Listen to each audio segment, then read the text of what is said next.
नमस्ते बच्चों, क्या हाल चाल है, कैसे आप सब लोग। सो बच्चा, जैसे आपको पता है कि केमिस्ट्री का चैप्टर 2 हम लोग शुरू कर चुके हैं और कल हमने उसका पार्ट 1 कंप्लीट किया था। पार्ट 1 के अंदर हमने देखा था रिगार्डिंग कि मैटर के अंदर एटम्स होते हैं और एटम्स जो है वो अभी के हिसाब से अभी हमने देख लिया कि वो डिविजिबल हैं और उसमें 3 फंडामेंटल पार्टिकल्स हैं, इलेक्ट्रॉन, प्रोटॉन और न्यूट्रॉन। और जिसमें हमने कल इलेक्ट्रॉन की चर्चा बहुत डिटेल में की थी कि इलेक्ट्रॉन कैसे डिस्कवर हुआ था, क्या एक्सपेरिमेंट कंडक्ट किया गया था एंड मैनी मोर थिंग्स, उसकी चार्ज वैल्यू क्या थी, ओके, उसका E/M रेशियो क्या था, वो हमने सब कुछ डिस्कस किया था।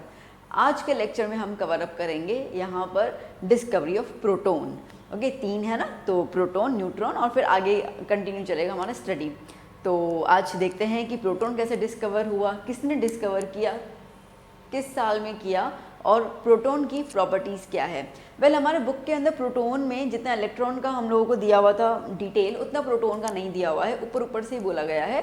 तो उस हिसाब से मैं आपको एक्सप्लेन करके उसकी प्रॉपर्टीज़, जो इंपॉर्टेंट चीज़ें वो मैं आपको बताऊंगी and then will move to the discovery of neutron और आज से करके हम चैप्टर को आगे बढ़ाएंगे। तो चलो शुरू करते हो, देखते हैं कि डिस्कवरी ऑफ प्रोटॉन में क्या क्या हमें चीज़ें ध्यान देनी है ना बच्चा। देखते हैं अभी हमारा next topic, that is discovery of proton. Canal raise या एनोड रेज, इन नाम से काफ़ी प्रचलित है। तो अब ये जो डिस्चार्ज ट्यूब जो जे थॉमसन जी ने अपने एक्सपेरिमेंट में यूज़ किया था, वही सेम डिस्चार्ज ट्यूब लिया गया था। और किसने लिया था ये लिया था ई गोल्डस्टिन। ई गोल्डस्टिन 1886 की बात है ये। ओके, स्पेलिंग शायद गोल्डस्टिन की गलत होगी, देख लीजिएगा एक बार। ओके, तो ई गोल्डस्टिन ने सेम डिस्चार्ज ट्यूब लिया था। तो उन्होंने कहा कि अगर थॉमसन साहब कैथोड रेज के बारे में बोल सकते हैं तो इसका उल्टा भी तो पॉसिबल है, क्योंकि एनोड प्लेट और कैथोड प्लेट दोनों के साथ बैटरी कनेक्टेड है। तो अगर हम ये कह रहे हैं कि कैथोड रेज निकल रही हैं तो एनोड पे ध्यान क्यों नहीं गया। अगर कैथोड रेज जा रही हैं तो प्लेट तो एनोड वाली भी गर्म हो रही है, तो एनोड रेज भी तो निकलनी चाहिए। ओके, तो वहाँ से उनको लगा कि अगर हम स्टडी को थोड़ा सा अलग नज़रिए से देखें तो हम यहाँ पे एनोड रेज की भी खोज कर सकते हैं। अगर आपको याद होगा, हमने बोला कि डिसोसिएशन होता है, ठीक है। अगर हम लोग बात करते हैं H2 गैस की, वो था ना कि हाई वोल्टेज लिया गया था, है ना। तो डिसोसिएशन हो रहा था कि H2 गैस जो है वो डिवाइड हो रहा था H+H के अंदर। ओके, दैट मीन्स कि 2 हाइड्रोजन एटम बन जा रहे थे। उसके बाद हो रहा था यहाँ पे ionization. Okay, during the discovery of electron हम लोगों ने ये सब चीज़ें देखी। तो आयोनाइजेशन के अंदर क्या हो रहा है, जो H+ है और एक इलेक्ट्रॉन निकल रहा है। ओके, ये हमने बोला था, हमने इसको कहा कि ये पॉजिटिवली चार्ज पार्टिकल है ना, और ये था हमारा नेगेटिवली चार्ज पार्टिकल। तो इसी कैलकुलेशन के दौरान ये बोला कि अगर पॉजिटिवली चार्ज पार्टिकल निकला है तो इसकी भी तो स्टडी होगी, क्योंकि जे थॉमसन जी तो सिर्फ नेगेटिव वाले की बात कर रहे थे। तो इसके बारे में तो किसी ने कुछ बात की नहीं, तो ये वाले कहाँ जाएंगे, इसके बारे में क्या होगा। तो ये सब जब उनकी स्टडी को उन्होंने रीड किया तो दिमाग में उनके ये सवाल आया और उस हिसाब से सेम डिस्चार्ज ट्यूब पे उन्होंने अपना एक्सपेरिमेंट यहाँ पे किया। अब उन्होंने कहा कि अभी मैं ना इतना ज़्यादा प्रेशर कम नहीं करूँगा। वोल्टेज तो जो उन्होंने लिया था सेम लिया, आसपास का ही लिया था। ओके, 10,000 के आसपास ही वोल्टेज था, तो ये हाई वोल्टेज सप्लाई तो उन्होंने सेम लिया था, कोई डाउट नहीं। ये प्लस चार्ज है तो ये हो जाएगा एनोड। ओके, यहाँ पर नेगेटिव है तो ये नेगेटिव, तो ये जो है ये है कैथोड। अब आप देख पा रहे होंगे कि ये कैथोड मैंने थोड़ा अलग बनाया है, मेरी मर्जी नहीं है, ये मर्जी गोल्डस्टिन जी की थी। उन्होंने कहा कि मैं यहाँ पे ना अभी एनोड की तरफ की जो रेज है वो कैथोड की तरफ आएंगी। जैसे थॉमसन जी ने बताया कि कैथोड की रेज जा रही है एनोड की तरफ, opposite things attract each other, तो पॉजिटिव चीज़ नेगेटिव के साथ तो अट्रैक्ट करेगी, तो एनोड रेज यहाँ पे आएगी। तो मैं काम करता हूँ, मैं ना यहाँ पे कैथोड रेज कैसे ले लेता हूँ, परफोरेटेड, परफोर बनता है कि छेद वाली, ठीक है। तो इसके लिए आप देख सकते हो कि बीच में पूरे बीच में क्या छेद छेद छेद है, ठीक है, तो पूरे पर होल्स हैं। तो कैसे लिए कैथोड रेज, कैसे लिए, परफोरेटेड प्लेट ले ली उन्होंने, ये कैथोड प्लेट, ठीक है। तो अब यहाँ पर एक तो ये उन्होंने किया। अब सीधी सी बात है, जब जे थॉमसन जी को ब्राइट लाइट को देखना था तो उन्होंने जिंक सल्फाइड की कोटिंग की थी ना, फ्लोरोसेंट कोटिंग, वो यहाँ पे की थी, क्योंकि उनका जो था वो कैथोड से एनोड की तरफ जा रहा था। अब यहाँ पर एनोड से कैथोड की तरफ जाना, तो आप खुद सोचो कि कहाँ पे होगा एग्जैक्टली। ओके, तो यहाँ पर उन्होंने पूरी की पूरी एक लेयर जमा दी। ठीक है, लेयर वही जिंक सल्फाइड, क्योंकि जिंक सल्फाइड जो है वो जब भी स्ट्राइक होता है तो कलर प्रोड्यूस करता है। ठीक है, तो इन्होंने यहाँ पर कोटिंग कर दिया जिंक सल्फाइड का।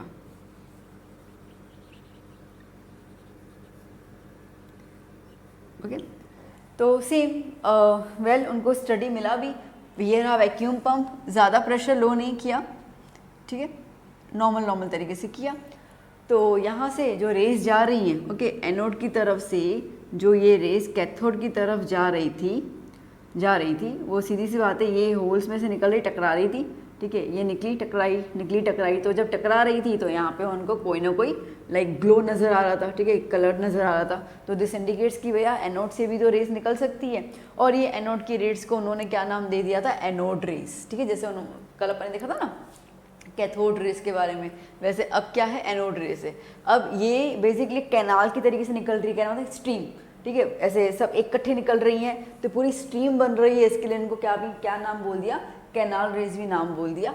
अब ये पॉजिटिव है, द पॉइंट इज दैट कि वो एनोड से निकल रही है, पॉजिटिव चार्ज से निकल रही है, तो बट ऑब्वियसली ये रेस कैथोड की तरफ जा रही है, तो these rays contain the positively charge particle, है ना, these rays contain positively charge particle. तो जाके इन पॉजिटिवली चार्ज पार्टिकल्स को उन्होंने नाम दे दिया प्रोटॉन। ठीक है, इस तरीके से हुआ था। वेल इसमें ज़्यादा डिटेल तो है नहीं, बस इसके अंदर हम लोगों को इसकी प्रॉपर्टीज़ देखनी पड़ेंगी। जैसे हम लोगों ने कैथोड रेस की प्रॉपर्टीज़ देखी थी ना, वैसे हम लोगों को एनोड रेस की प्रॉपर्टीज़ भी देखनी है। तो मैं इसको रब कर लेती हूँ, प्रॉपर्टीज़ हम समझते हैं क्या क्या है। अभी बच्चों भी देखते हैं हम लोग प्रॉपर्टीज़ ऑफ कैनाल रेज या कैथोड रेस, जो भी आप कहिए। सबसे पहले जो कैनाल रेज हैं, they travel in a straight line in direction opposite to the cathode. अब सीधी सी बात है ना, कॉमन सेंस की बात है। ठीक है, कि ये पॉजिटिवली चार्ज पार्टिकल हैं, इसकी वजह से ये कैथोड की तरफ जाएंगे, है ना। तो इस हिसाब से क्या हो जाएगा, मतलब कैथोड यहाँ पर है तो यहाँ से आ रहे तो अपोजिट डायरेक्शन हुआ ना, कैथोड के अपोजिट डायरेक्शन हुआ ना। ठीक है, तो इसके लिए क्या बोला है, कैनाल रेस जो है वो स्ट्रेट लाइन में। अब हम लोगों ने कैथोड रेस के बारे में देखा था ना, ठीक है, जे थॉमसन वाले में, तो उसमें क्या था कि कि वो स्ट्रेट लाइन में ट्रैवल करते हैं, तो वो पूरा एक्सप्लेनेशन मैंने किया ही था। तो इसके लिए इसको मैं दोबारा नहीं बता रही, बिकॉज सेम एक्सप्लेनेशन ही है उसके अंदर। ठीक है, तो आप इसमें मेन पॉइंट्स अभी ध्यान में दे दीजिए कि कैनाल रेस जो है वो भी स्ट्रेट लाइन में ट्रैवल करते हैं। उसके अलावा जब इलेक्ट्रिक फील्ड के अंडर आते हैं तो वो डिफ्लेक्ट हो जाते हैं। Okay, they gets deflected in the presence of electric field. Now we know कि ये रेस कैसे हैं, they are the positive rays. Okay, तो पॉजिटिव रेस है, इसके लिए वो किसकी तरफ अट्रैक्ट हो जाएंगे, नेगेटिव इलेक्ट्रोड की तरफ अट्रैक्ट हो जाएंगे, मतलब कि कैथोड की तरफ अट्रैक्ट हो जाएंगे। ठीक है, तो they attract towards the cathode की तरफ वो अट्रैक्ट हो रहे हैं। ओके, मैग्नेटिक फील्ड के दौरान भी उनके ऊपर कोई ना कोई इफेक्ट देखने को मिल रहा है। ओके, जैसे कल मैंने बताया था ना कि अगर हम यहाँ पे नॉर्थ रखते हैं और यहाँ पे साउथ रखते हैं, तो जो रेज आ रही हैं वो रेज जो है वो एक जगह पे कहीं पे भी जाकर मुड़ जाएंगी। ठीक है, तो स्ट्रेट लाइन से वो अपना रास्ता बदल देती हैं। अब बात करते हैं नेचर ऑफ एनोड रेज। जैसे हमने कैथोड रेज के नेचर देखे थे, वैसे ही अब कैथोड रे में हमने देखा था कि ना उसको कोई गैस से फ़र्क पड़ता है, ठीक है, ना ही उसको इलेक्ट्रोड्स के नेचर से फ़र्क पड़ता है, कोई फ़र्क नहीं पड़ता उसको। ओके, तो it does not depend on any of the materialistic things, but for the positive rays it depends. Okay, ये डिपेंड करता है on the nature of the gas. Yes, exactly, याद करना, ये बहुत इंपॉर्टेंट चीज़ है, ये बहुत इंपॉर्टेंट चीज़ है। ठीक है, कि ये नेचर ऑफ द गैस पे डिपेंड करेगा। क्यों, कैसे बता रही हूँ। ओके, अब अगर नेचर ऑफ द गैस पे डिपेंड करेगा, इसका मतलब कि इसका E/m रेशियो जो है वो भी क्या होगा, बदलता जाएगा। E/m रेशियो है वो भी क्या होगा, बदलता जाएगा। देखो, जैसे कि मैं आपसे बात करूँ यहाँ पर, जैसे हम लोगों ने कल जो एग्जाम्पल लिया, वही एग्जाम्पल लेके मैं आपको पहले एक्सप्लेन कर लेती हूँ कि जो हाइड्रोजन एटम था, ओके, हाइड्रोजन जो एटम था गैसियस फॉर्म में, वो डिवाइड हो गया H++1 इलेक्ट्रॉन में चला जा रहा है। ओके, तो ये नेचर कैसा है, हाइड्रोजन का जो नेचर है। ठीक है, नाउ वी नो, डाल्टन की थ्योरी पूरी कोई गलत नहीं। डाल्टन जी ने ये कहा था कि हर एक एलिमेंट में अपने टाइप के एटम्स होते हैं और उन एटम्स की अपनी खुद की वेट होता है, कैरेक्टरिस्टिक्स होते हैं, है ना। इसके लिए गोल्ड का नेचर अलग है तो कॉपर का नेचर अलग है। सिल्वर का नेचर अलग है तो आयरन का नेचर अलग है ना। आयरन रस्ट होता है, सिल्वर रस्ट नहीं होता है। Iron is not that much good conductor of heat, silver is the best conductor of heat. Okay, तो ये जो प्रॉपर्टीज़ हम लोग बचपन में करते आ रहे थे, वहीं से अगर हम रिकॉल करें तो आइडिया तो वो चीज़ आ जाती है कि अगर प्रॉपर्टीज़ अलग अलग, दैट मीन्स कि एटम्स जो है उनका नेचर अलग अलग है ना। तो एटम का नेचर मतलब क्या हुआ, मतलब बेसिकली वो पॉजिटिव चार्ज जो कंटेन करता है ना, उसके नेचर की ही बात हो रही है, क्योंकि ये तो इलेक्ट्रॉन है, इलेक्ट्रॉन का कोई नेचर है ही नहीं। ओके, इलेक्ट्रॉन का कोई नेचर नहीं है। थोड़ा बहुत 9th भी रिकॉल करते जाओ, जब हमने स्ट्रक्चर ऑफ एटम्स के बारे में 9th स्टैंडर्ड में रीड किया था ना, चैप्टर नंबर 4 था शायद वो केमिस्ट्री का, तो उसके अंदर भी आप लोगों को ये चीज़ बताई थी कि थॉमसन जी ने कहा था that atom is electrically neutral. Okay, the mass of the electron is very very light. तो इलेक्ट्रॉन कैरी सम इलेक्ट्रिसिटी, एक चार्ज कैरी करता है, वो कोई कैरेक्टर शो नहीं करता है, जबकि प्रोटॉन जो है वो एलिमेंट का या एटम का कैरेक्टर शो करता है। ठीक है, तो इसकी वजह से अब अगर मैं जैसे क्लोरीन गैस की बात करती हूँ और क्लोरीन अपना एक इलेक्ट्रॉन दे देगा, तो इसका जो नेचर हो, इसका नेचर सेम है क्या, आप खुद बता दो। हाइड्रोजन क्लोरीन का नेचर सेम है क्या, नहीं है ना। ठीक है, यहीं पे अगर मैं बात करती हूँ नाइट्रोजन की, तो नाइट्रोजन के अंदर अगर वो एक इलेक्ट्रॉन दे देता है तो उसका नेचर अलग हो जाएगा, अगर 2 इलेक्ट्रॉन देता है तो उसका नेचर अलग हो जाएगा।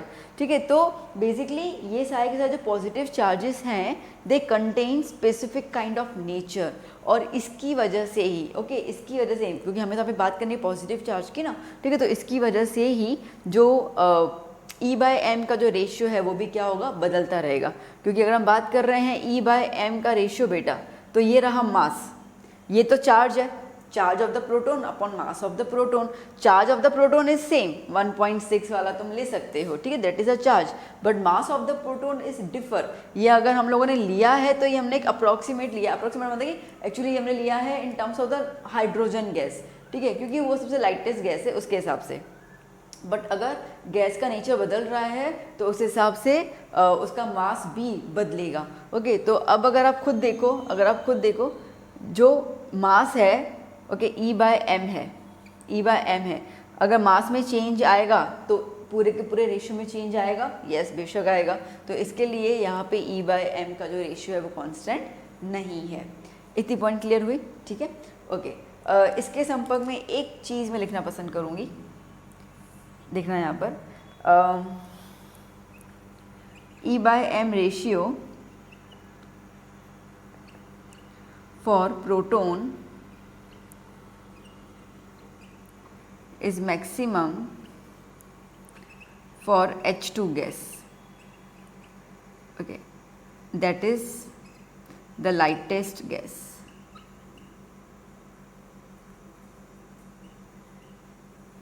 आई बात समझ में बेटा? तो बेसिकली अब ना एक चीज़ याद करना, जैसे मैंने कहा कि E/m का रेशियो बदलता जाएगा, तो E/m का रेशियो मैक्सिमम, अगर आपसे पूछते किस गैस के लिए मैक्सिमम होगा, तो सबसे लाइटेस्ट गैस के लिए मैक्सिमम होगा, सबसे हैवीएस्ट गैस के लिए मिनिमम होगा। ठीक है, तो याद कर लेना कि लाइटेस्ट के लिए वो क्या हो जाता है, मैक्सिमम हो जाता है। तो ये आपको MCQ वगैरह में या कोई ट्विस्ट क्वेश्चन के हिसाब से आप इसको आंसर कर सकते हैं। क्यों है वो क्लियर हो गया ना? ठीक है, E/m रेशियो अगर ये छोटा होगा, अगर ये कम होगा तो ये वाली वैल्यू ज़्यादा होगी, है ना। नीचे अगर कम है तो ऊपर वाली वैल्यू ज़्यादा होती है ना, तो वो रेशियो बनता है। ठीक है, वैसे तो उसका रेशियो सेम ही है E/m का, बट ये वाला रेशियो क्या बनेगा, मैक्सिमम बन जाएगा। ठीक है, और जैसे जैसे आप इसके अपॉन में जैसे नंबर आप बढ़ाते जाओगे, वैल्यू क्या होती जाती है, कम होती जाती है। देखो बेसिकली मैं सिंपल बता दूँ, नॉर्मल मैथ्स की बात कर लेते हैं हम लोग, कन्फ्यूज़ मत हो। जैसे कि अगर हम बात करते हैं 1/2 तो क्या होता है 0.5, 1/3 तो क्या हो जाएगा 0.33, 1/4 तो क्या होता है 0.25। वैल्यू क्या होती जा रही है, कम होती जा रही है। नीचे वाले नंबर अगर बढ़ते जा रहे हैं तो वैल्यू क्या होती जा रही है, कम होती जा रही है। मैथ्स का नॉर्मल पॉइंट, तो यहाँ पे वही चीज़ है। ठीक है, यहाँ पे ये कि E तो सेम ही है, E तो सेम है, बट अगर M की वैल्यू बढ़ती जाएगी, ओके, M की वैल्यू बढ़ती जाएगी तो जो रेशियो है उसकी वैल्यू कम होती जाएगी। बात समझ में आई? ठीक है, इसके लिए हाइड्रोजन के लिए हम लोग मैक्सिमम बोलते हैं। Okay, last, mass of particle of canal rays is, ये जो कैनाल रेस के जो पार्टिकल्स है उसका जो मास निकाला गया था वो इलेक्ट्रॉन के मास से लगभग 2000 गुना ज़्यादा था। एग्जैक्टली ना, लगभग 2000 गुना ज़्यादा पाया गया है। और बेसिकली यही प्रोटॉन की वजह से जो भी हमारे पास मैटर अवेलेबल होता है उसमें हम जो भी मास की बात करते हैं वो एक्चुअली जो वज़न आता है, जैसे ये मार्कर है, इनमें जो भी वज़न होगा वो वज़न इलेक्ट्रॉन की वजह से नहीं है, ये वज़न है प्रोटॉन की वजह से। आगे और भी बात करूँगी, ऐड आपको बताइए, ठीक है, न्यूट्रॉन में इंक्लूड हो जाता है, बट अभी हम सिर्फ प्रोटॉन की बात करें तो इसके लिए मैंने सिर्फ उसी को ही बोला। तो प्रोटॉन जो है वो बेसिकली पार्टिकल्स के अंदर किसी भी सब्सटेंस या मैटर के अंदर मास को कैरी करता है। ठीक है बेटा, यहाँ तक क्लियर हुआ? ठीक है। सो बच्चा देखो, अभी हम लोगों ने कवर अप किया कि इलेक्ट्रॉन की डिस्कवरी हो चुकी है, प्रोटॉन की डिस्कवरी हो चुकी है। अभी न्यूट्रॉन थोड़ी देर के बाद करवाएंगे, बिकॉज अगर हम लोग पिक्चर को लेके चलते हैं, ठीक है, तो सीन पहला ख़त्म, सेकंड ख़त्म, अब तीसरा सीन क्या है पिक्चर का। तो जो थर्ड एक्ट है, जो थर्ड सीन है पूरे ड्रामा का, वो ऐसा है कि अब ना जो साइंटिस्ट थे उन लोगों के दिमाग में खुजली होना शुरू हुई, और वो ये हुआ कि अगर एक एटम में, like atom is a divisible, ठीक है, तो जो नॉन डिविजिबल था वो वाला पोर्शन तो गया, तो डेल्टन का तो पूरा रिजेक्ट हो गया, ठीक है। उसके बाद प्रोटॉन इलेक्ट्रॉन आ गया, वो भी आ गया। तो अब इनका अरेंजमेंट किस तरीके से, ठीक है, किस तरीके से ये अरेंज्ड है, ये खुजली मचना शुरू हुई। और ये खुजली को सबसे पहले सुलझाने का काम किया था जे थॉमसन जी ने ही। जैसे ही इलेक्ट्रॉन की डिस्कवरी हुई, 1886 के आसपास इलेक्ट्रॉन की डिस्कवरी हुई, और 1897 में उन्होंने अपना एक मॉडल रिप्रेजेंट किया। कई जगह पे 1904 भी लिखा होता है, बट थोड़ा सा ऑथेंटिकल जो है वो एक्चुअली 1897 है। वेल, तो आपसे खैर कोई ये तो पूछेंगे नहीं, फाइन। तो उन्होंने कहा कि मैं तुम्हें बताता हूँ कि इलेक्ट्रॉन्स और प्रोटॉन्स कैसे अरेंज है एटम के अंदर, और इसके लिए उनके जो एटॉमिक मॉडल है उनका नाम पड़ गया जे थॉमसन एटॉमिक मॉडल, या तो उसको प्लम पुडिंग मॉडल भी कहा गया था। ओके, तो वो मॉडल में उन्होंने क्या बोला, उन्होंने ये बोला कि आप एक ना वाटरमेलन अज्यूम कर लो, ठीक है। तो वाटरमेलन आप जब अज्यूम कर रहे हो, अब वाटरमेलन कैसा होता है, स्फेरिकल शेप में होता है, ठीक है। वाटरमेलन अज्यूम कर लो। अब जो वाटरमेलन के अंदर जो आप फ्लैशी रेड पार्ट जो तुम कंज्यूम करते हो, खाते हो तुम, ठीक है, तो वो जो समझे पूरा का पूरा, ये पूरा का पूरा जो है वो पूरा रेड पोर्शन, ओके, ये पूरा का पूरा रेड पोर्शन जो है, ये रेड पोर्शन है प्रोटॉन, ठीक है, ये रेड पोर्शन है प्रोटॉन, उसका उन्होंने नाम दे दिया प्रोटॉन। मतलब कि प्रोटॉन मतलब उसने ये बोला कि पूरा का पूरा पॉजिटिव चार्ज जो है वो पूरा फैला हुआ है स्फीयर के अंदर, ओके, तो that is a positive charge जो है वो पूरा फैला हुआ है स्फीयर में। और जो तुम उसमें सीड्स देखते हो ना, काले काले से अपन सीड्स देखते हैं, ठीक है, जो बचपन में हम लोग ऐसा लगता था कि वो काला अगर सीड पेट में चला गया तो पेड़ बन जाएगा, ट्री बन जाएगा। तो गलती से भी अगर 2-3 अंदर चले जाए तो हमारे रात के सपने ऐसे होते थे कि सुबह को उठेंगे तो पेट में से ना झाड़ निकलेगा लंबा सा, ठीक है। तो वही चीज़ की बात कर रहे हैं। तो वो जो इलेक्ट्रॉन्स हैं ना, उससे बोला कि वो इलेक्ट्रॉन्स हैं, ठीक है। तो ये जो एम्बेडेड हैं सीड्स, वो आप समझो उनको इलेक्ट्रॉन्स, तो उसका उन्होंने नाम दे दिया electrons, that is the negatively charge particle, okay, negative charge. और उन्होंने कहा कि ये दोनों इस तरीके से आपस में मिलजुल के रह रहे हैं कि एटम जो है वो पूरा का पूरा कैसा है, न्यूट्रल। ये पॉइंट क्यों आई, क्योंकि देखो आपके आसपास कोई भी चीज़ हो, उसको आपको करंट नहीं आएगा, उसको आप हाथ लगाओ वो करंट नहीं आएगा, ठीक है। सॉरी, ओके, जैसे मार्कर है तो उसको हम हाथ लगाते करंट नहीं आएगा, ठीक है। जैसे आपके घर पे आयरन होगा, प्रेस होगा, ओके, कुछ भी होगा इलेक्ट्रिक वाला, तो आप उसको हाथ लगाओ आपका करंट नहीं आएगा अनटिल एंड अनलेस इसके अंदर कोई चार्ज एक्यूमुलेट नहीं होता है। तो दैट मीन्स कि नॉर्मली सब चीज़ें कैसी हैं, नॉर्मली सारी सारी चीज़ें जो है वो न्यूट्रल फॉर्म में है। इसके लिए उसने हमें इस मॉडल के 3 फीचर्स बताए, ठीक है, 3 फीचर्स बताए। तो क्या फीचर्स बताए, सबसे पहले कि एटम जो है उसके अंदर जो पूरा स्फीयर है, ये जो पूरा स्फीयर है एटम का, इसका जो रेडियस होगा, ठीक है, इसका जो रेडियस होगा, पता है ना रेडियस इस तरीके से अपन लेते हैं ना, ठीक है, ये जो रेडियस होगा वो तकरीबन 10⁻⁸ सेंटीमीटर का होगा उनके बोलने के हिसाब से। सेकंड, जो पॉजिटिव चार्ज है वो पूरा स्प्रेड होगा स्फीयर के अंदर, मैंने आपको अभी बता दिया, ठीक है, पूरा का पूरा स्प्रेड है, तो positive charge is spread entire sphere. तीसरा उसने बताया कि जो इलेक्ट्रॉन्स हैं दे आर एम्बेडेड, एम्बेडेड मतलब कि ढसे हुए हैं अंदर, ठीक है, तो अंदर की तरफ ढसे हुए हैं इन द स्फीयर। इस तरीके से जो नेट चार्ज है, जो चार्ज है वो कितना हो जा रहा है, 0 हो जा रहा है, जिसकी वजह से एटम कैसा है, इलेक्ट्रिकली न्यूट्रल। ये उसने अपने फीचर्स, अपने एटम के मॉडल के स्ट्रक्चर के फीचर्स बताए।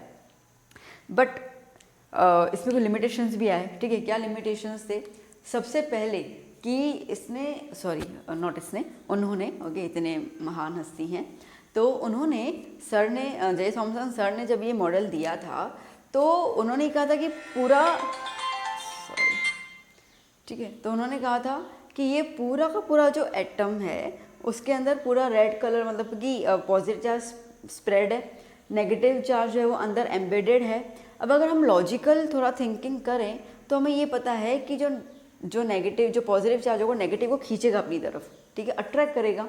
तो अगर वो अट्रैक्ट करेगा तो वो तो सारे के सारे यूँ अट्रैक्ट होते जाएंगे, अट्रैक्ट हो जाएंगे। तो अट्रैक्ट हो जाएंगे तो ये न्यूट्रल कैसे होगा, मतलब कि एटम स्टेबल कैसे रह रहा है? क्योंकि देखो जैसे कि ये पॉजिटिव चार्ज है, ये नेगेटिव चार्ज है, ठीक है, तो ये पॉजिटिव जो है वो नेगेटिव को खींचे जा रहा है। तो इसकी पोजीशन, ये जो नेगेटिव चार्ज है उसकी पोजीशन तो फिक्स हुई नहीं ना, उसको खींच रहा है तो वो नीचे की तरफ उसकी तरफ चलता जा रहा है, ठीक है, तो वो अट्रैक्ट हो रहा है। आज मैं इसको अगर मैं फेंकती हूँ तो वी नो की ग्रेविटेशन खींचेगा इसको अपनी तरफ, ठीक है, तो इसका पोजीशन चेंज हो रहा है। तो ये यहाँ पे स्टेबल हुआ नहीं हुआ ना, यहाँ पे तो स्टेबल नहीं हुआ ये, ठीक है, तो इसका मतलब कि इलेक्ट्रॉन्स अगर हम यूँ देखें तो उनकी कोई पोजीशन फिक्स ही नहीं हो पा रही है ना, तो वो स्टेबिलिटी तो आएगी नहीं। तो यहाँ पे वही था कि जो पॉजिटिव चार्ज इलेक्ट्रॉन को किस तरीके से होल्ड करके बैठा हुआ है वो एग्जैक्टली जो अरेंजमेंट था वो नहीं दिया उन्होंने, और उसके अलावा जिसकी वजह से एटम की जो स्टेबिलिटी है वो एक्सप्लेन नहीं हो पाई। तीसरी अगर बात करते हैं तो मेजर ड्रॉबैक जो है वो ये है कि साइंस के अंदर बिना एक्सपेरिमेंटल एविडेंस से कोई भी चीज़ को अप्रूव नहीं किया जा सकता है, ठीक है। अगर हम बात करते हैं कि भैया डाल्टन के टाइम पे तो वो बहुत पुराना टाइम था, उस टाइम पे इतनी ज़्यादा सुविधा नहीं थी, पर जब तक ये मॉडल्स की बात करें तब तक तो बहुत ज़्यादा सुविधा आ चुकी थी, बहुत ज़्यादा टेक्नोलॉजीज आ चुकी थी, स्टडीज़ काफ़ी ज़्यादा हो चुकी थी। तो एक नॉर्मल वर्बली तरीके से बोलना वो एक थोड़ा सही नहीं था, तो वो प्रैक्टिकल एविडेंस की वजह से भी इस मॉडल को ज़्यादा अपनाया नहीं गया। और अगर मैं एक और चीज़ बोलूँ, फोर्थ पॉइंट, तो ऐसा नहीं है कि इसको पहले रिजेक्ट कर लिया, ये पहले रिजेक्ट कर लिया, ऐसा नहीं था, ठीक है। देखो कोई भी चीज़ रिजेक्ट तब होती है जब पीछे कंपैरिजन करने के लिए कोई चीज़ मौजूद हो। अब जब उन्होंने ये दिया तो जैसे मैंने कहा कि first model was given by the J Thompson, तो रिजेक्शन की कोई बात आ नहीं रही थी। ये रिजेक्शन हुआ भी क्यों? ये रिजेक्शन हुआ जब रदरफोर्ड जी ने जब उन्होंने अपना एक्सपेरिमेंट बताया, ठीक है। तो रदरफोर्ड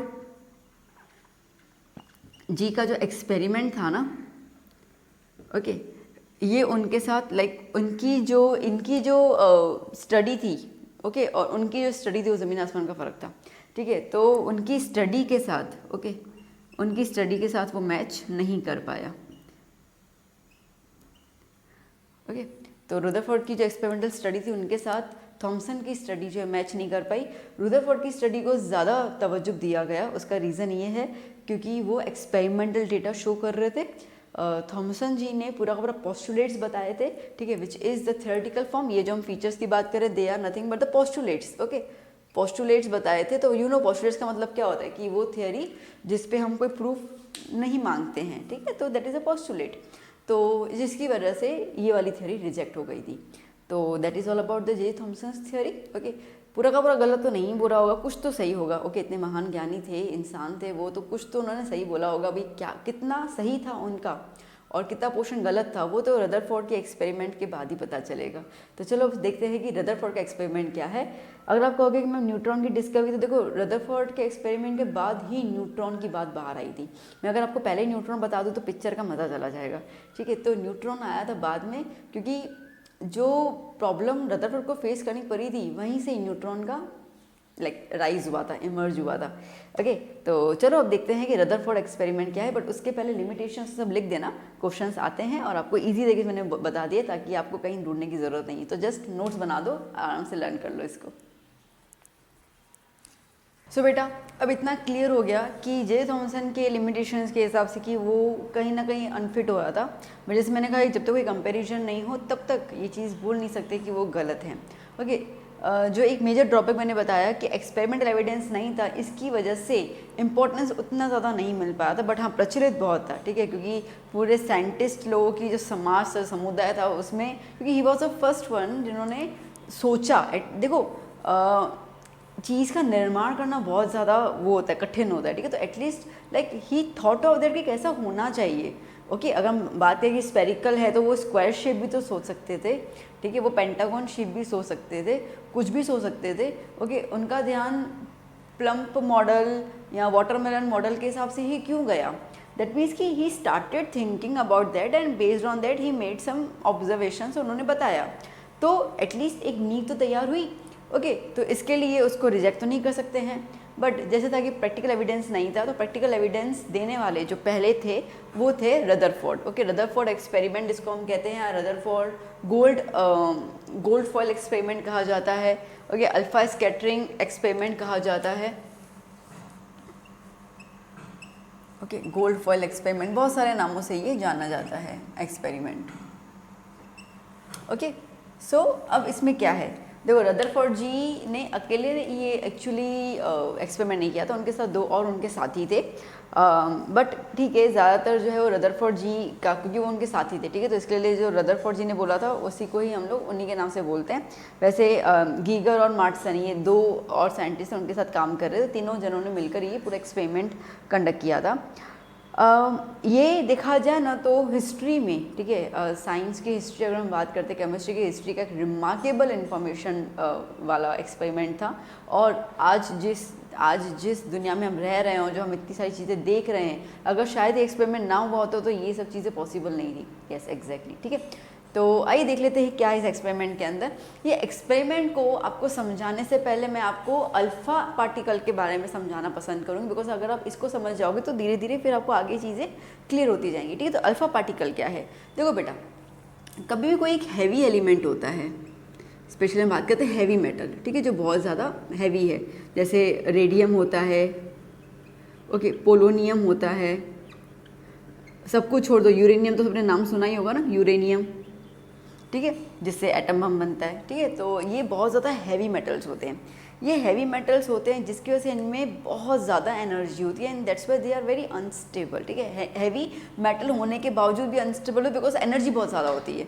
ओके, तो इनके समझो, आप समझो, हम कैसे ऐसे देखते हैं कि शिव जी की फ़ोटो है और उसके पीछे यूँ पूरा एक चक्रा बना हुआ है और वहाँ से इसे रेडिएशंस निकलती हैं, ऐसे विजुलाइज करवाते हैं ना बहुत सारे लोग भगवान की प्रतिमा को लेकर, ठीक है, कि सोचो कि कितना लाइक ऑरा, इसको हम लोग हिंदी में ऑरा लाइक कहते हैं कि भैया आप, यहाँ भी अंग्रेजी में आजकल वाइब्रेशंस, वाइब्स हम लोग ऐसे बोलने लगे वर्ड्स, ठीक है। तो बेसिकली यहाँ पे भी वही चीज़ है कि जो एक मेटल है ना, ठीक है, उसके आसपास इतनी ज़्यादा एनर्जी है, इतनी ज़्यादा वाइब्रेशंस है, इतनी ज़्यादा ऑरा है, जो भी आप इसको समझो, ठीक है, और वो अपने आप रिलीज़ होती है, इसको कोई इलेक्ट्रिसिटी पहुँचाने की ज़रूरत नहीं, अपने आप जो है वो उछलती रहती है।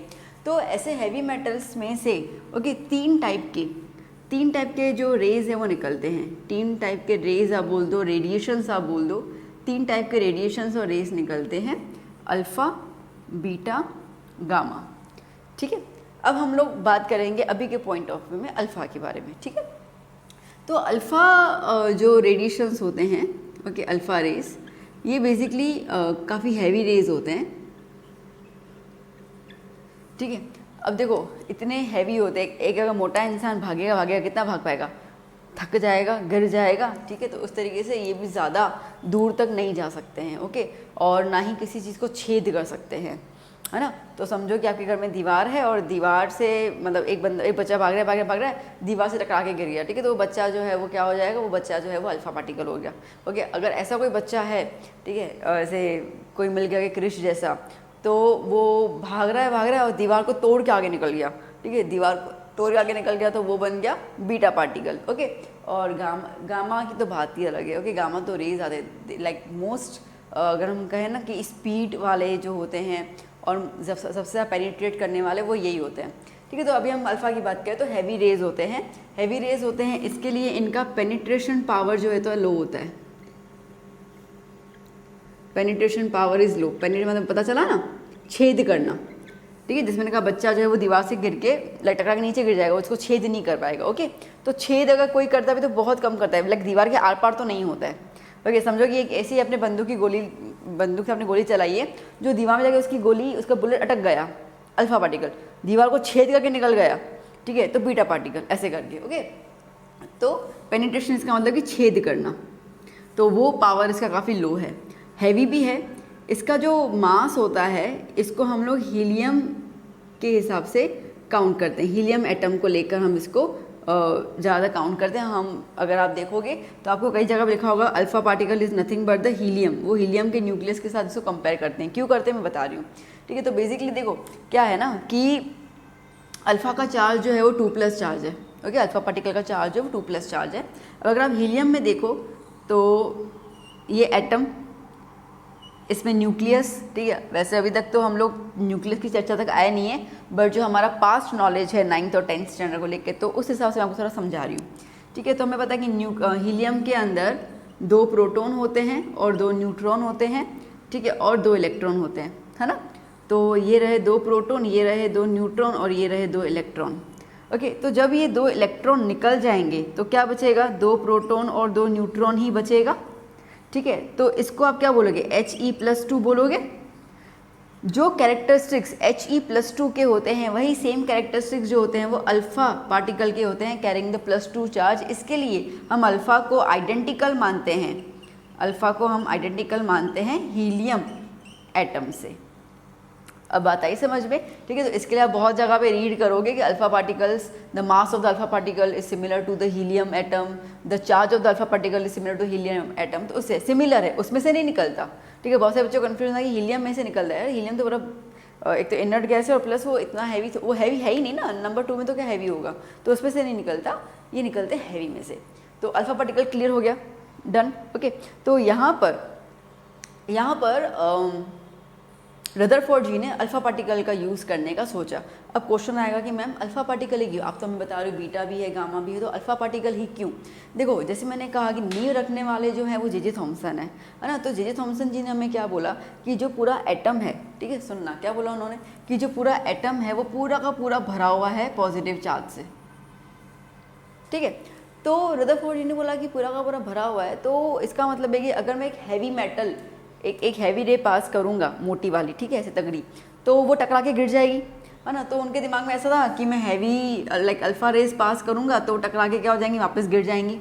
तो उनको तो बस ये प्रैक्टिकल एविडेंस देना था, उनको ये साबित नहीं करना था कि थॉमसन जी गलत है, ऐसा कुछ नहीं है। जो उनका थियोरेटिकल फॉर्म था वो उनको पोस्टुलेट के जो फॉर्म थे वो उनको प्रैक्टिकली एविडेंस देना था। उनको भी नहीं पता, जब तो प्रैक्टिकल करोगे नहीं तो पता कैसे चलेगा कि थॉमसन जी गलत है कि नहीं है ना। तो सीधी सी बात है, ओके।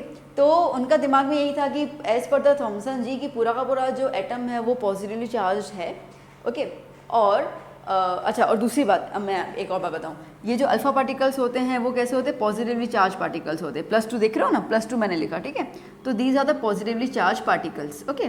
तो उन्होंने बोला एक तो हैवी है प्लस पॉजिटिव, तो ये भी पॉजिटिव है, ये भी पॉजिटिव है, पॉजिटिव रिपेल करेंगे, डन, पॉजिटिव रिपेल करेंगे तो ये टकरा के वापस गिर जाएंगे, ठीक है। तो पेनिट्रेशन भी नहीं होगा और टकरा के गिर भी जाएंगे। तो जो उनको स्टडी बतानी थी कि like proton is arranged in the atom in the sphere, तो वो बता सकते हैं उस हिसाब से। That's why he had chosen alpha particle.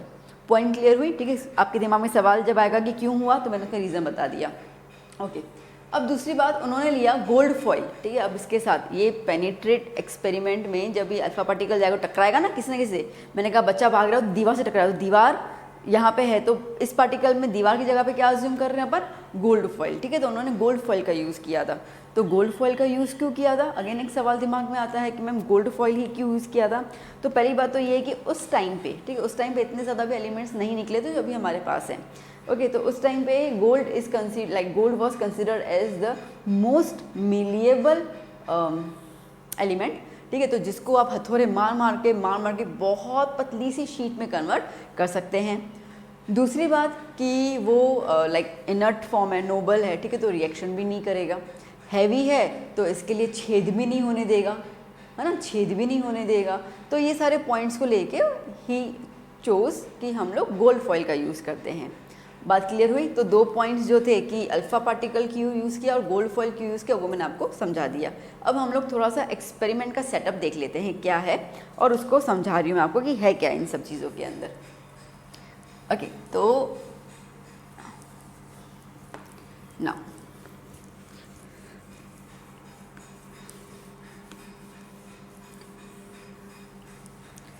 देखो बेटा, अब इसके अंदर सबसे पहले उन्होंने एक बॉक्स चूज़ किया,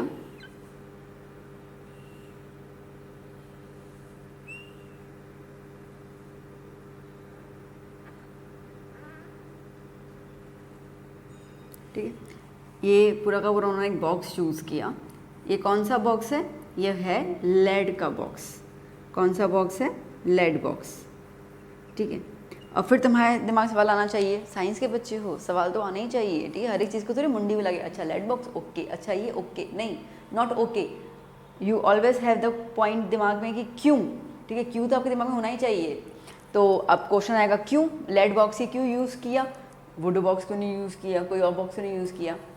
तो बेसिकली मैंने कहा कि लेड बॉक्स के अंदर ये लोग रखेंगे अल्फ़ा पार्टिकल का जो सोर्स है वो, ठीक है, मतलब कि मैंने कहा था ना रेडियम, पोलोनियम और कि यूरेनियम बहुत सारे हैं, तो उसमें से एक देखो अभी ये तुम्हारे लेवल पे इतना स्पेसिफाइड नहीं है, किसी कोई आपको बताएगा कि पोलोनियम यूज़ किया, कोई बोलेगा रेडियम यूज़ किया, यूरेनियम नहीं किया, तो वो तो दैट इज़ फॉर श्योर है, वो तो नहीं किया था क्योंकि वो बहुत ज़्यादा हैवी है, ठीक है। तो ऐसे कोई नाम कुछ खास है नहीं, तो आप समझो कि यहाँ पर आपके पास ये है heavy metal which is nothing but the source of alpha particle, ठीक है, अल्फ़ा पार्टिकल का ये क्या है, सोर्स है। इतना क्लियर हुआ? ओके। अब मैंने क्या कहा कि रेडिएशंस जो है वो निकलती जाती हैं, ठीक है, रेडिएशंस जो है वो निकलती हैं। अब आपको पता है रेडिएशंस मतलब कि वो तो हर डायरेक्शन में निकलेगी ना, यहाँ वहाँ यहाँ वहाँ यहाँ निकलेगी, ऐसा तो नहीं सीधे से निकलेगी, ठीक है। उनके पीछे तो ही पीटी वाला सर खड़ा है कि चलो सीधे में, ओके, तो वो तो कहीं से भी निकल सकती हैं। तो बेसिकली जब ये रेडिएशंस निकलेंगी, ठीक है, तो वो हर डायरेक्शन से निकलेंगी। तो लेड बॉक्स इसके लिए यूज़ किया ताकि वो रेडिएशंस को एब्जॉर्ब कर पाए, because lead is the good absorber of the radiations of alpha particles and beta, वो अच्छे से एब्जॉर्ब कर लेता है, इसकी वजह से लेड बॉक्स यूज़ किया। पॉइंट क्लियर हुई? ठीक है। अच्छा, तो अब यहाँ पे जैसे मैंने कहा कि वो हर डायरेक्शन में जाएगा तो वो एब्जॉर्ब करेगा। और आपने देखा मैंने बॉक्स के यहाँ पे एक छोटा सा खाली कोना खोल के रखा हुआ है, ये पतली सी स्लिट है, ठीक है, जिससे बस रेज जो सीधी आएंगी ना वही बाहर निकलेंगी, ठीक है। तो अब इसमें से जो सीधी रे आएंगी खाली वही हमें बाहर चाहिए, बाकी वाली जो है वो एब्जॉर्ब हो जाएंगी। तो इतना पॉइंट क्लियर हो गया है ना? चलो शाबाश, ओके, ठीक है। तो ये पहला सेटअप। उसके बाद he had chosen gold foil,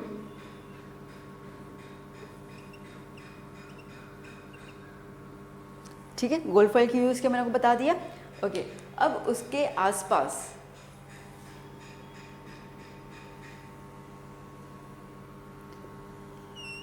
इस तरह की पूरी एक बाउंड्री सेटअप की, एक स्क्रीन समझ के चलो,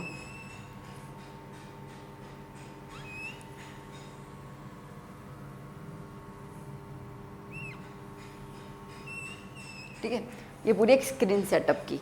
ओके, अब यहाँ पे ये पूरी की पूरी स्क्रीन जो है इसको पूरा उन्होंने क्या किया, जिंक सल्फाइड से कोटिंग कर दी उन्होंने, ठीक है। अब आपको क्लियर तो हो गया है अभी तक दो एक्सपेरिमेंट की जिंक सल्फाइड का कोटिंग आपको ब्राइट स्पॉट्स देगा या ग्लोइंग इफेक्ट देगा, तो आपको क्लियर होगा कि रे जो है वो टकरा रही है, वरना रे तो दिखती नहीं है ना। ओके, तो सीधी सी बात है। तो इस तरीके से उन्होंने पूरा का पूरा जिंक सल्फाइड से पूरा का पूरा कोटिंग कर दिया था। ओके, टू ऑब्जर्व फ्लैशेस, इसको फ्लैशेस कहते हैं, ठीक है, टकराया, चमक आया, फिर चला गया, ठीक है, ऐसे करके। ओके, और साथ ही साथ इन्होंने यहाँ पर एक ना अगर मैं बोलूँ,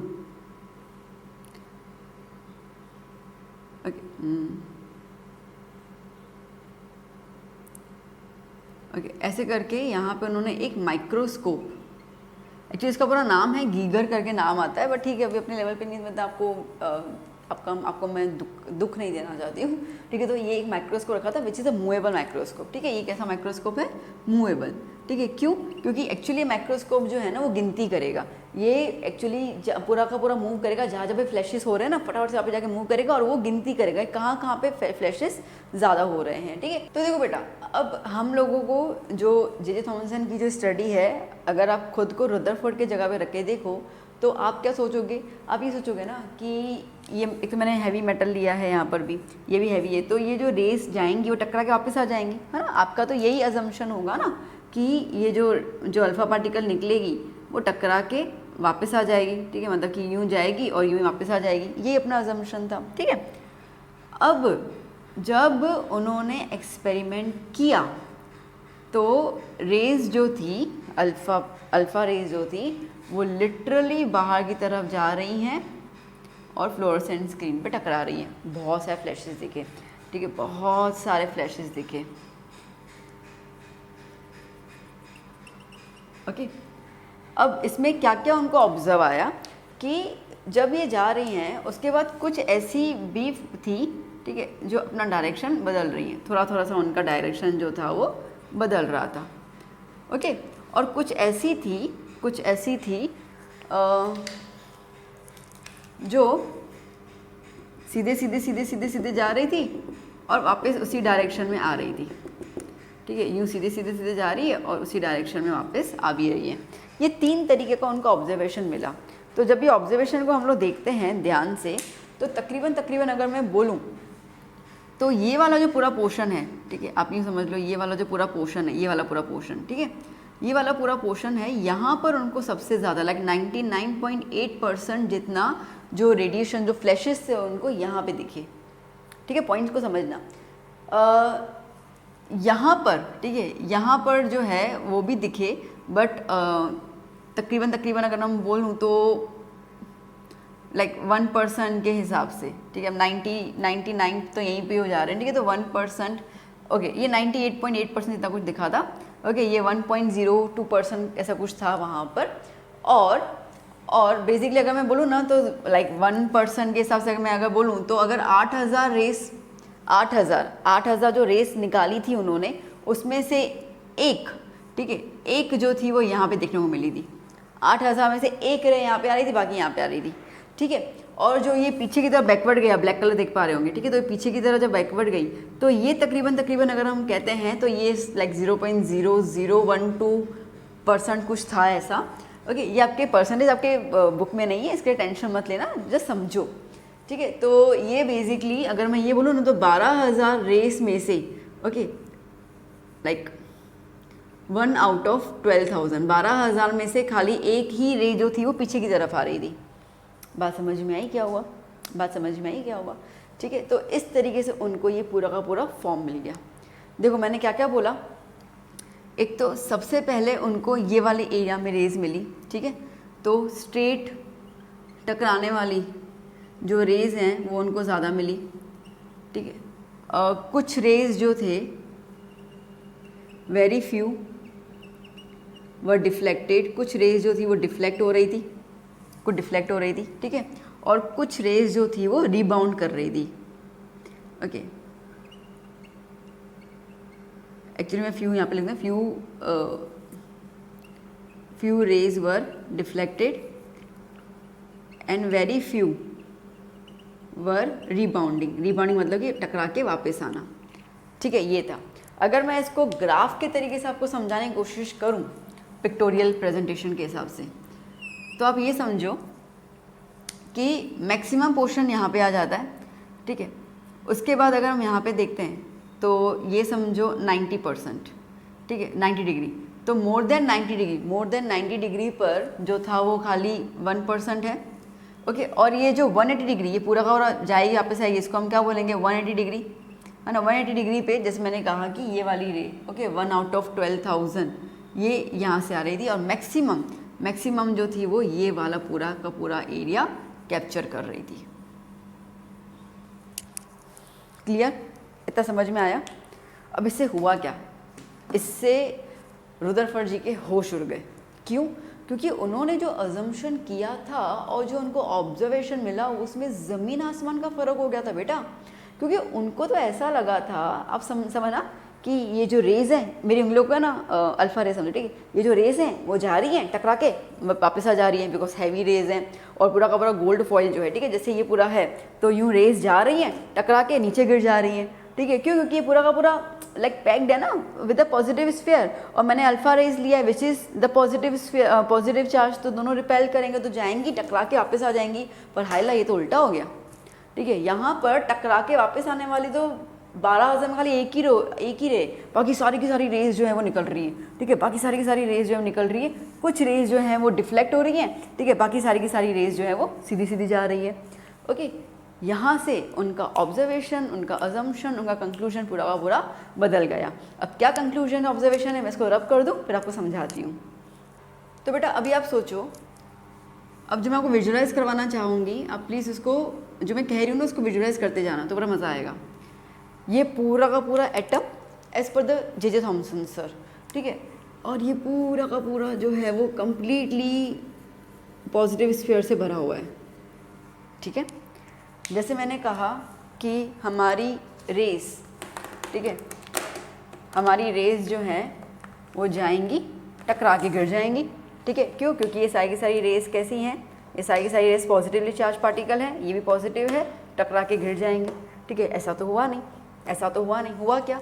हुआ इस तरीके से कि ये जो जा रहे हैं तो ये बेसिकली, ठीक है, ये बेसिकली क्या हो जा रहा है, अब इन तीनों मार्कर को देख के चलना, ठीक है। जो ये वाला मार्कर है वो समझो सीधा सीधा सीधा पार हो गया, ओके। ये वाला जो मार्कर है वो आगे जाकर थोड़ा सा डिफ्लेक्ट हो गया, ठीक है। और ये वाला जो मार्कर है वो आगे गया, टकरा के फिर से पीछे आ गया। 3 रेज हुई, ठीक है, 3 तरीके के ऑब्जर्वेशन आए। तो ये ऑब्जर्वेशन से पता चला कि भैया ये पूरा का पूरा तो स्फेरिकल नहीं है पॉजिटिव चार्ज, ठीक है, पूरा का पूरा पॉजिटिव स्फेरिकल चार्ज नहीं है। इसका मतलब ये है कि इसका जो स्फेरिकल चार्ज है, जो पॉजिटिव चार्ज है, वो एक्चुअली सेंटर में कहीं पे लाइक कर रहा है, वो भी छोटू सा, ज़्यादा नहीं, ठीक है, सेंटर में कहीं पे लाइक कर रहा है। और पूरा का पूरा एटम जो है वो क्या है, खाली है, पूरा का पूरा एटम क्या है, खाली है।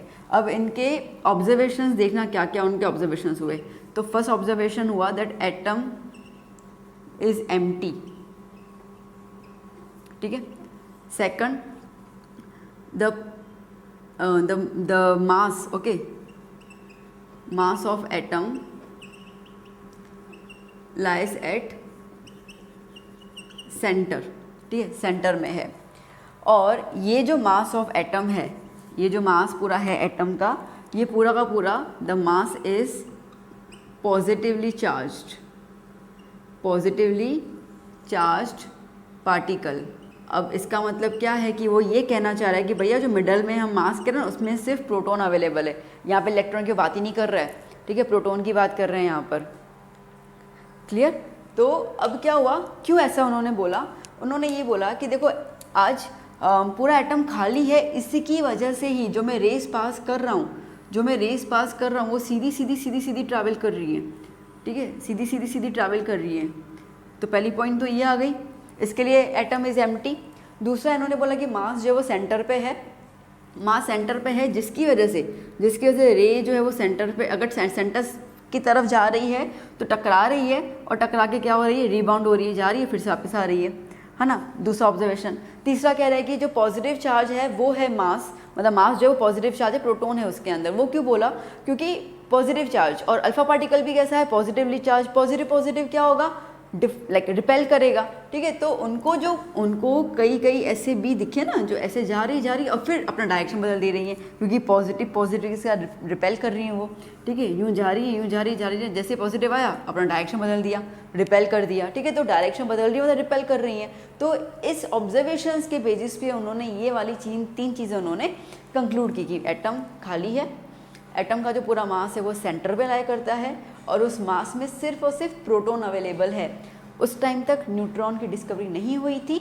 हाँ, इसके बाद न्यूट्रॉन की चर्चा आई, मैं आपको आगे बता रही हूँ। और इलेक्ट्रॉन के बारे में उन्होंने अभी तक के फिनोमेना में उन्होंने इलेक्ट्रॉन के बारे में कोई भी जिक्र किया नहीं। ये पॉइंट क्लियर हुई अच्छे से? अभी इस पे उन्होंने हमें कुछ फीचर्स बताए एटम के बारे में। तो क्या फीचर्स बताए? वो उनका ऑब्जर्वेशन था, ठीक है। ऑब्जर्वेशन क्लियर हो गया ना कि like atom is empty, okay, और 99% जो है वो एक ही जगह पे सारी रेस कॉन्सेंट्रेट कर रही थी, ओके। तो उस हिसाब से क्या आया कि एटम जो है वो एम्प्टी है, और जो मास है एटम का जो पॉजिटिवली चार्ज है वो कॉन्सेंट्रेटेड है कहाँ पे, सेंटर पे लाई कर रहा है, और उसको उन्होंने नाम क्या दे दिया, न्यूक्लियस, ठीक है। तो अभी तक इतना ही क्लियर है कि ये हुआ न्यूक्लियस, और nucleus contain proton, that's it, ठीक है। दूसरा उन्होंने बताया कि size of the nucleus is very small then size of the atom. अब इसका मतलब ये है कि अगर आपके घर का मतलब एक रूम है, ठीक है, और रूम में वो जो चींटी है ना, ठीक है, समझो वो पूरा रूम है, रूम के बीचों बीच एक चींटी बैठी हुई है, ये डिफरेंस है एटम का और उसके साइज का, न्यूक्लियस का। चींटी is the nucleus and the room is the atom, ठीक है। पूरा रूम खाली है और बीच में चींटी बैठी हुई है। पॉइंट क्लियर हुआ, ठीक है। तो इतना छोटा साइज है न्यूक्लियस का कंपेयर टू द एटम। अब यहाँ पे उन्होंने इलेक्ट्रॉन्स के बारे में एक बात बोली, क्या बात बोली कि इलेक्ट्रॉन्स जो है ना वो बहुत फास्ट स्पीड से, ठीक है, दौड़ दौड़ दौड़ दौड़ के बहुत फास्ट स्पीड से न्यूक्लियस के इर्द गिर्द घूम रहे हैं, ठीक है, न्यूक्लियस के इर्द गिर्द जो है वो इलेक्ट्रॉन्स बहुत तेज़ी से घूम रहे हैं, ये उन्होंने बोला। और जैसे इन्होंने ये बोला यहाँ पे उनके ऊपर साढ़े साथी बैठ गई। क्यों? क्योंकि यहाँ पे उनके ऊपर सवाल उठने शुरू हुए और इसको हम कहते हैं ड्रॉबैक ऑफ रदरफोर्ड थियरी, ठीक है।